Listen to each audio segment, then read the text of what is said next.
Assalamu alaikum. The topic of discussion in this section of Unit 1 is formal versus informal writing style. ठीक है. Now, as far as your exam is concerned, in exam, uh, particularly for the students of BA, there is a question in your paper where you are given 5 to 10 sentences, and you have to identify whether the sentences they are of formal nature or they are of informal nature. So before we start our discussion on this formal and informal, that what is the difference between formal and informal thing, let us first of all develop the background understanding of why do we need this formal style of language and why do we need this informal style of language. Okay, so अब आप imagine करें अपने इर्द गिर्द आप लोगों से लोगों का मुआयना करें, देखें कि जब हम माशरे में रहते हैं तो ऑब्वियसली हमारा ताल्लुक जो होता है वो माशरे के अंदर मुख्तलिफ लोगों के साथ होता है और हर एक शख्स के साथ जिससे हमारा ताल्लुक है वो डिफरेंट नेचर का होता है और keeping in view that nature के जिस नेचर का रिलेशन है हमें उस बंदे से गुफ्तगू भी करनी पड़ती है। ठीक है, ये ऑब्वियस ही बात है। तो अब आप बताएं कि क्या आप हर बंदे से एक ही लहजे में और एक ही किस्म के अल्फाज का इंतखाब करके गुफ्तगू करते हैं या फिर आपकी जो गुफ्तगू और जो आपके अल्फाज या जो आपका लहजा है वो हर बंदे के साथ मुख्तलिफ होता है। एक एग्जाम्पल, आप अपने दोस्तों के साथ बैठे हैं तो जब आप किसी फ्रेंड के साथ बैठे हैं तो क्या आपका लहजा और होगा और जब आप अपने किसी टीचर से गुफ्तगू कर रहे हैं या आप अपने पेरेंट्स से गुफ्तगू कर रहे हैं तो उसमें आपका लहजा कैसा होगा? क्या ये वही लहजा होगा जो कि आप अपने दोस्त के साथ बात कर रहे थे या इस लहजे में कुछ डिफरेंस होगा? सबसे पहला क्वेश्चन हमारे पास ये, इस क्वेश्चन को आपने अपने ज़हन में रख के लेके चलना है आगे। ठीक है, तो अगर हम सब लोगों के साथ एक ही लहजे में गुफ्तगू करेंगे कि फॉर एग्जांपल हमारे स्कूल का या हमारे कॉलेज का प्रिंसिपल है तो हम उसके पास जाते हैं, कहते हैं यार प्रिंसिपल मैं छुट्टी पे जाना है तो यार तेरी मेहरबानी है यार 2 दिन की छुट्टी दे दे। ठीक है, now what will happen? Do you think that he is going to be happy about the way you are speaking and he is going to grant you the leave? कि अगर हम हर बंदे से जिंदगी में एक ही लहजे में गुफ्तगू करेंगे, हम एक ही लहजे में डिस्कस करेंगे चीज़ें, तो फिर हमारे लिए मसाइल पैदा होंगे, हमारे लिए इश्यूज डेवलप हो जाएंगे। ठीक है, हमें मुश्किलात का सामना करना पड़ेगा। ठीक है, तो दुनिया के अंदर जितने भी कल्चर हैं, सारे कल्चर्स होते हैं ना, हम मुसलमान हैं हमारा एक अपना कल्चर है, हिंदू हैं उनका एक अपना कल्चर है, जो यूरोपियंस हैं जो अमेरिकन हैं उनके डिफरेंट कल्चर्स हैं, अफ्रीकन हैं उनके डिफरेंट कल्चर हैं। तो हर एक कल्चर जो है उसके कुछ नॉर्म्स होते हैं, कुछ उसकी रवायात होती हैं कि जो कि हमें बताती हैं कि दोस्तों के साथ इस लहजे में बात करनी है, स्ट्रेंजर्स वो शख्स के जिनको हम जानते नहीं हैं उनके साथ इस लहजे में बात करनी है, और वो लोग कि जो कि किसी अथॉरिटी में जो किसी ऊंचे ओहदे पे बैठे हैं उनके साथ हमने किस अंदाज में गुफ्तगू करनी है। ठीक है, so now those who do not learn how to communicate in the different ways to the different people will have hard time getting people to listen to and understand what they have to say। कि वो लोग कि जो कि ज़िंदगी में मुख्तलिफ लोगों के साथ मुख्तलिफ अंदाज में बातचीत करना नहीं सीखते, उनके लिए एक तो ये है कि लोगों को अपनी बात जो है कम्युनिकेट करने में डिफ़िकल्टी होती है और उनको ये भी डिफ़िकल्टी होती है कि लोग उनकी बात का इंतज़ार करें। तो अगर आप चाहते हैं लाइफ में कि लोग आपकी बात को गौर से सुने तो फिर ये जो फॉर्मल और इनफॉर्मल राइटिंग स्टाइल है या फिर जो मुख्तलिफ अंदाज हैं कम्युनिकेशन के वो आपको सीखना पड़ेंगे। ठीक है, सो जब कभी भी आप कम्युनिकेशन के मुख्तलिफ अंदाज सीखना चाहें या अगर आप सीखना चाहते हैं तो पहली चीज़ जिसका आपको इल्म होना चाहिए वो ये कि आपके ऑडियंस कौन है। जब कभी भी हम गुफ्तगू कर रहे होते हैं, जब कभी भी हम कोई मतलब कि बात करते हैं और जिस शख्स से हम वो बात कर रहे होते हैं वो शख्स हमारा ऑडियंस होता है, वो हमारी बात को सुनने वाला जो शख्स है उसको हम क्या कहते हैं, अंग्रेजी जबान में उसको हम कहते हैं ऑडियंस। अगर आप किसी प्रिंसिपल से बात कर रहे हैं तो वो आपके ऑडियंस हैं, अगर आप अपने टीचर से गुफ्तगू कर रहे हैं तो वो आपके ऑडियंस हैं, और अगर आप अपने दोस्त से गुफ्तगू कर रहे हैं तो आपके दोस्त जो हैं वो आपके ऑडियंस हैं। तो ये ऑडियंस का लफ्ज़ अब आप अपने जहन में रखना है, ठीक है। अच्छा, अब जब आप गुफ्तगू कर रहे होते हैं तो आपको आपके जहन में ये चीज़ वाज़ेह होनी चाहिए कि आपकी गुफ्तगू का मकसद क्या है, पर्पज़ क्या है गुफ्तगू का, ठीक है। ज़ाहिर है गुफ्तगू के मुख्तलिफ मकासद होते हैं। एक मकसद हो सकता है एंटरटेन करना। क्लासरूम के अंदर जब हमारा फ्री पीरियड होता है तो हमारी जो गुफ्तगू होती है उसका मकसद क्या होता है? उसका मकसद होता है एक दूसरे को एंटरटेन करना, एक दूसरे को खुशियाँ मुहैया करना, हैप्पीनेस, एंटरटेनमेंट की सेंस में। जो दूसरा मकसद हो सकता है वो होता है इंफॉर्मेशन। अब इंफॉर्मेशन कैसे, आप आए क्लास में एक दिन छुट्टी करने के बाद, "ओ यार कल सर ने क्या पढ़ाया था?" अब ये क्या है? अब वो जो अगला बंदा आपको रिस्पॉन्स देगा वो क्या है, वो इंफॉर्मेशन है। टीचर्स जो हमें क्लास में गुफ्तगू कर रहे होते हैं हमारे साथ, वो क्या होती है, वो इंफॉर्मेशन होती है। बाज़ औक़ात जो हमारी कम्युनिकेशन है उसका मकसद होता है किसी को परसुएड करना। परसुएड, हमने परसुएसिव ऐसे में ऑलरेडी देखा कि अपनी बात पे कायल करना। जब आप किसी को अपनी बात पे कायल करना चाहते हैं तो आप लोगों के सामने दलाइल पेश करते हैं, दलीलें देते हैं, रीज़न्स देते हैं ताकि लोग आपकी बात से इत्तेफ़ाक करें और जो राय आपकी है वो लोग उसी राय से मुत्तफ़िक हो जाएँ, ठीक है? अब ऑडियंस को समझना कि आपके ऑडियंस कौन है, और अपनी गुफ्तगू के मकसद को समझना कि आपका मकसद क्या है। ये दो चीज़ें आपका लहजा डिटरमिन करती हैं। मतलब कि फर्स्ट ऑफ ऑल ऑडियंस, क्या आप किस बंदे से बात कर रहे हैं, उस बंदे का लेवल क्या है, उस बंदे की पोजीशन क्या है।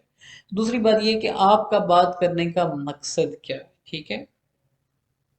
तो इन दोनों चीज़ों को मद्देनज़र रखते हुए हम इस चीज़ का फैसला करते हैं कि हमने कौन सा स्टाइल जो है गुफ्तगू का उसको अपनाना है, और यहाँ पे कौन सा स्टाइल मुनासिब रहेगा जिसको इख्तियार करने के बाद जो ऑडियंस यानी कि जो हमारे लिसनर्स हैं वो हमारी बात को या हमारे आइडिया को अच्छे तरीके से सुनेंगे, उसके जानिब अटेंशन पे करेंगे, ठीक है।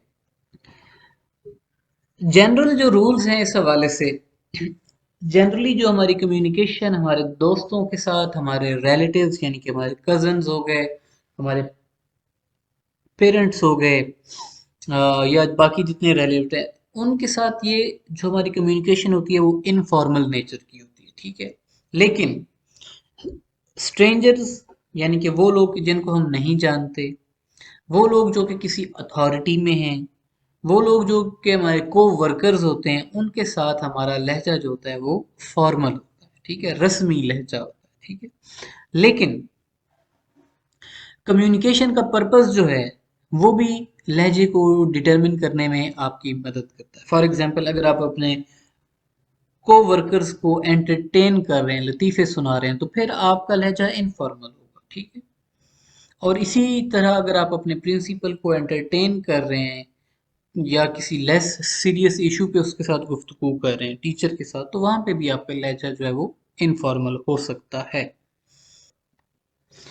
अब आपके सामने चंद एग्जांपल्स लिखी हैं कि हमारे ऑडियंस कौन है, हमारा मकसद क्या है, और इस मकसद को मद्देनज़र रखते हुए हमारा स्टाइल किस टाइप का होना चाहिए। अगर हम अपने दोस्तों से गुफ्तगू कर रहे हैं और हम उनको एंटरटेन कर रहे हैं तो हमारा लहजा इनफॉर्मल होगा। अगर हम अपने टीचर से गुफ्तगू कर रहे हैं और हमारा मकसद है टीचर को किसी चीज़ की इंफॉर्मेशन देना, तो हमारा लहजा फॉर्मल यानी कि रस्मी होगा। अगर हम अपने पेरेंट्स से गुफ्तगू कर रहे हैं और हम उनको किसी चीज़ की इंफॉर्मेशन दे रहे हैं तो हमारा लहजा इनफॉर्मल होगा। अगर हम स्ट्रेंजर्स से गुफ्तगू कर रहे हैं और हम उनको किसी चीज़ के बारे में इंफॉर्मेशन दे रहे हैं तो हमारा लहजा फॉर्मल होगा। अगर हम अपने प्रिंसिपल से गुफ्तगू कर रहे हैं और हम उसको परसुएड कर रहे हैं, हम उसको कायल करना चाहते हैं कि वो हमें छुट्टी दे या हमारा जुर्माना माफ़ करे, तो हमारा लहजा रस्मी होगा, फॉर्मल होगा।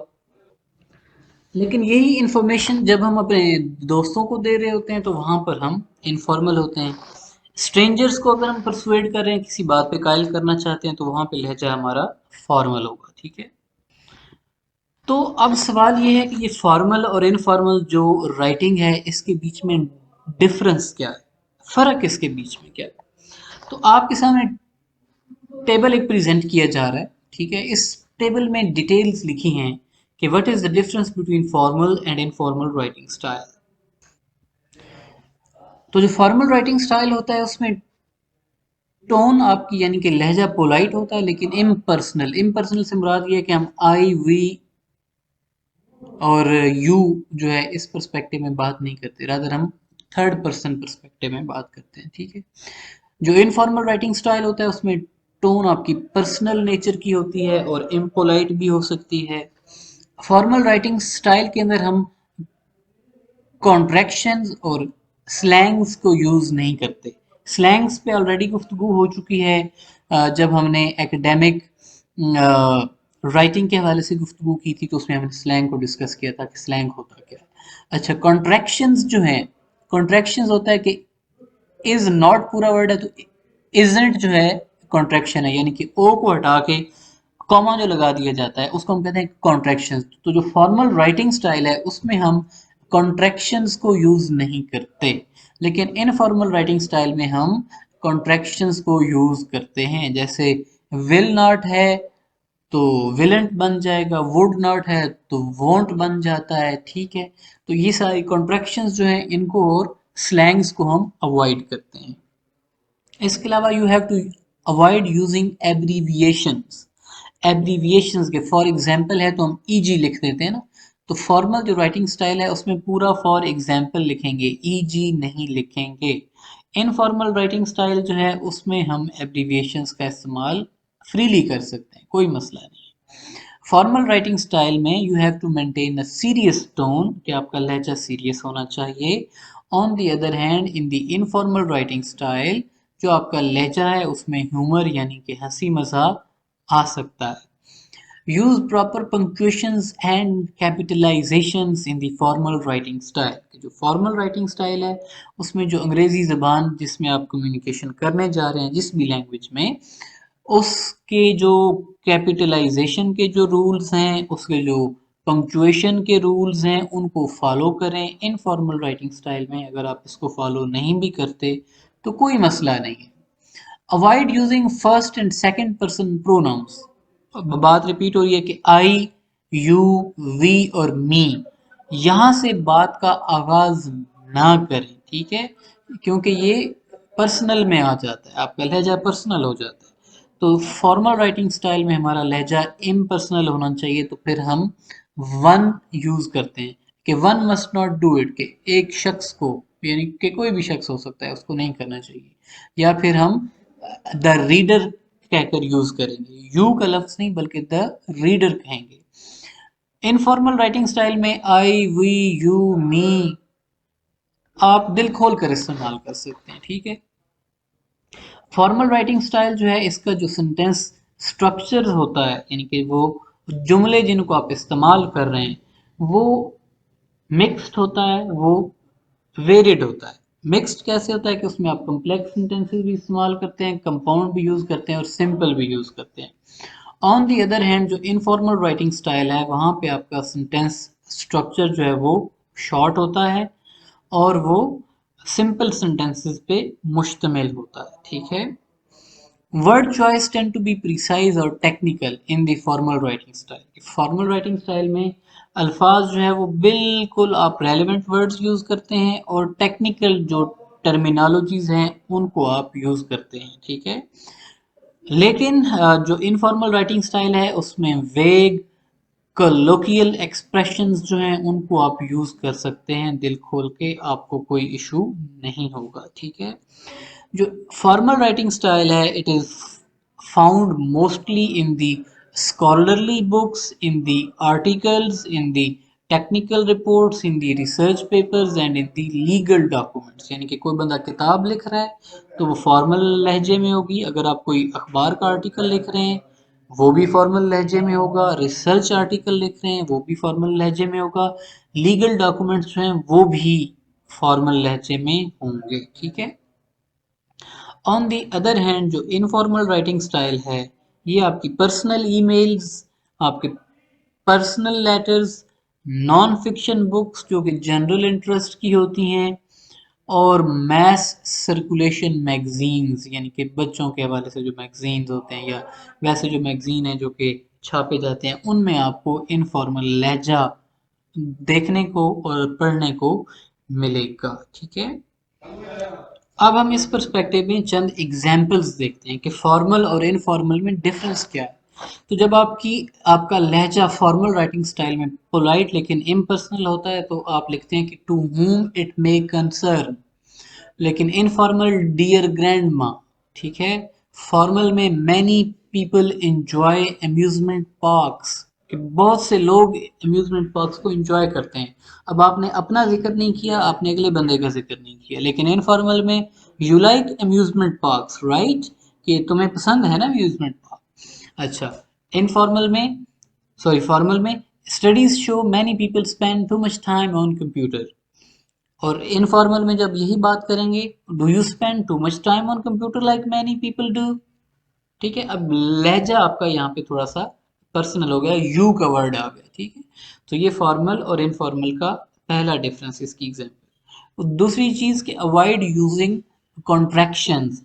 अब इट इज लिखा है पहली एग्जाम्पल में और इट्स लिखा है इनफॉर्मल में। ठीक है, थ्रिलिंग एक्सपीरियंस लिखा है, थ्रिलिंग एक्सपीरियंस फॉर्मल एक्सप्रेशन है, और going to an amusement park was cool, cool जो है ये स्लैंग। ठीक है, वो एक्सप्रेशन जो कि रोजमर्रा की जिंदगी में गुफ्तगू में इस्तेमाल होते हैं। ठीक है, इट डज नॉट और it doesn't, figure this out और गेट दिस के एक्सप्रेशन जो है अगेन ये स्लैंग एक्सप्रेशन है कि तुम्हें समझ नहीं आई, ये उस सेंस में आता है ना कि जब आप एक दूसरे से दोस्तों से गुफ्तगू कर रहे होते हैं, जब हम किसी बंदे को अपने दोस्त को बात समझा रहे होते हैं तो हम कहते हैं आर यू गेटिंग दिस, कि क्या तुम्हें मेरी समझ आ रही है। ठीक है, अच्छा, नेक्स्ट के मेंटेन सीरियस टोन में यूज ह्यूमर और कैजुअल टोन, उसकी एग्जांपल देखें। Thank you for sending the package, it was thoughtful thing to do. Thanks for the package, it was thoughtful of you. अब वहां पे हमने थैंक यू का, यहाँ पे हमने थैंक्स का वर्ड यूज किया है। ठीक है, थैंक्स, तो लहजा जो है वो थोड़ा सा नॉन सीरियस है सेकंड में। A person who should want others to take time to read what they write, who would be crazy enough to write something that nobody reads.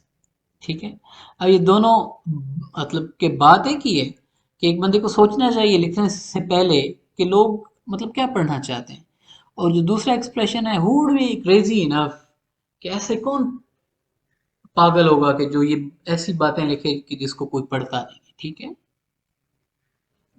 इसके बाद कि फर्स्ट पर्सन प्रोनाउन को कैसे avoid करना है, और इनफॉर्मल में फर्स्ट पर्सन और सेकंड पर्सन प्रोनाउन कैसे यूज करने हैं। अब आप देखें कि when one is preparing to cook, washing one's hand should be step one. ठीक है, जब आप कोई चीज पकाने लगते हैं तो सबसे पहला स्टेप क्या होना चाहिए, हाथ धोना। तो इनफॉर्मल में यही बात कि when you are preparing to cook wash your hands first.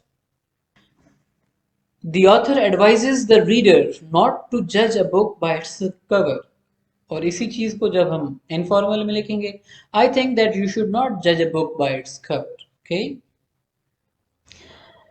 इसके बाद बात आती है सेंटेंस स्ट्रक्चर की। तो the sentence structure tends to be varied and includes lengthy और कॉम्प्लेक्स सेंटेंसेस होते हैं फॉर्मल स्टाइल में, और इनफॉर्मल में छोटे सेंटेंसेस होते हैं। The lunch served in the cafeteria today was not very appetising, और उसी को जब हम इनफॉर्मल में लिखेंगे तो the lunch in the cafeteria today was nasty. अब नास्टी जो है ये स्लैंग एक्सप्रेशन है। The food was overcooked, smelled terrible and taste awful, it looked smelled and taste bad. वहां पे लेंथी जुमला, यहाँ पे छोटा जुमला। Instead of serving students substandard food, the school should look into bringing in food from caterer or local restaurant if at all possible. They should bring in food from a restaurant or something. ठीक है, वहां पे lengthy sentence है, detail में बात की गई है, और यहाँ पे छोटा सा जुमला है। ठीक है, और इनफॉर्मल दिखाई दे रहा है। अच्छा, आखिरी जो इसके वाले से बात है वो ये कि अल्फाज का चुनाव जो होता है वो फॉर्मल स्टाइल में टेक्निकल वोकेबलरी का इस्तेमाल किया जाता है और इनफॉर्मल में वेग और कलोकियल एक्सप्रेशन जो हैं उनको हम यूज करते हैं। तो आप एग्जाम्पल पढ़ें, जो बोल्ड वर्ड्स हैं उन पे फोकस करना है आपने। The lunch served in the cafeteria today was not very appetising, the food was overcooked, smelled terrible and taste awful. Instead of serving students substandard food, the school should look into bringing in food from a caterer or a local restaurant if at all possible. ठीक है। On the other hand informal में आप expression देखें तो nasty, looked, smelled, tested, bad, दोबारा nasty का word है, और रेस्टोरेंट और समथिंग। ठीक है, रेस्टोरेंट और समथिंग, समथिंग का जो वर्ड उसके साथ अटैच किया गया है वो इनफॉर्मेलिटी को लेकर आता है। ठीक है, तो अब हमने in the variety of the way हमने एक्सप्रेशंस देखे हैं कि जिनसे हमें पता चल सकता है कि फॉर्मल और इनफॉर्मल राइटिंग स्टाइल जो है उसका डिफरेंस क्या होता है। ठीक है, now let us do an activity. तो फर्स्ट एक्सप्रेशन है हमारे पास, आपने यहाँ पे डिटरमिन करना है कि कौन सा एक्सप्रेशन फॉर्मल है और कौन सा एक्सप्रेशन इनफॉर्मल है। I really am sorry, I really am sorry. अब इसको अगर हम सॉरी का वर्ड देखें तो ये इनफॉर्मल वर्ड है। ठीक है, तो अगर यहाँ पे अपोलोजाइज होता कि आई डू अपोलोजाइज तो फिर ये फॉर्मल लहजा होता है, लेकिन अभी ये इनफॉर्मल है। आई एम ग्रेटफुल फॉर, अब थैंक्स का जो वर्ड है वो हमारे यहाँ अपना इनफॉर्मल होता है। ग्रेटफुल का वर्ड जो है ये फॉर्मल टोन में आता है। अच्छा, वाई डोंट वी, अब यहाँ पे डोंट आ गया एक तो, और उसके बाद वी भी आ गया। ठीक है, तो दोनों जो है ये इनफॉर्मल एक्सप्रेशंस हैं। I will not be able to attend the, ठीक है, आई विल और नॉट, वॉन्ट नहीं लिखा हुआ या फिर विलेंट नहीं लिखा हुआ, be able to attend the. ठीक है, तो ये फॉर्मल जो है वो एक्सप्रेशन दिखाई दे रहा है हमें। Give my love to, give my love to, ज़ाहिर है मेरी मोहब्बत दें, मेरा मतलब कि प्यार दें, तो ये इनफॉर्मल है। I look forward to hearing from you, I look forward to hearing from you, ये sort of look forward to का जो एक्सप्रेशन है ये फॉर्मल होता है, तो ये फिर पूरे जुमले को फॉर्मल टोन दे देता है। ठीक है, let me know as soon as possible, let me know, let me know as soon as possible, जितनी जल्दी हो सके। तो ये जितनी जल्दी तो हम अपने किसी दोस्त को ही कह सकते हैं। ठीक है, hello Tahir again informal, dear Mrs Salim informal, how's life informal. ठीक है, so I hope that for now you have understood that what is the difference between formal and informal expressions, and what is the difference between formal and informal writing style. And if there is a question regarding this identification of the formal and informal, I hope that now you will be comfortably be able to do this question. Uh, so thank you so much for listening to the video. Please like the channel, please like the video, subscribe to my channel and share it with your friends.